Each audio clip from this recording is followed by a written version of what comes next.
नमस्कार, मी भाग्यश्री शिवाय bags and कॉस्मेटिक्समधून. Video करण्याचा उद्देश म्हणजे मी जस्ट एक पश्चिम बंगालमध्ये देवेंद्र फडणवीस यांचा एक व्हायरल व्हिडिओ बघितला, ज्याच्यामध्ये ते सांगत होते की महाराष्ट्रातल्या महिलांना त्यांनी लखपती केलं, आता करोडपती करणार आहेत. आमच्या घरामध्ये फक्त सासूबाईंनी त्याचा लाभ घेतलेला आहे. 1,500 महिना गुणिले 12 किती होतात? लखपती होते.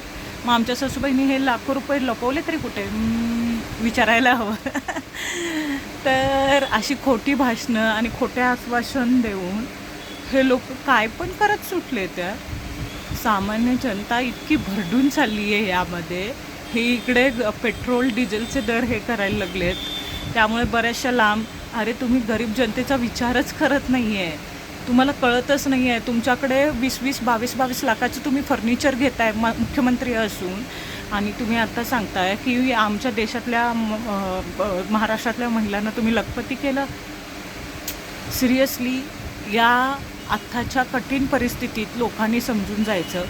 पुढे येणाऱ्या भविष्यात निवडणुकीला 1,000-2,000 न घेता, न जुमानता, कृपा करून योग्य त्या मतदारालाच तुम्ही विजयी करा.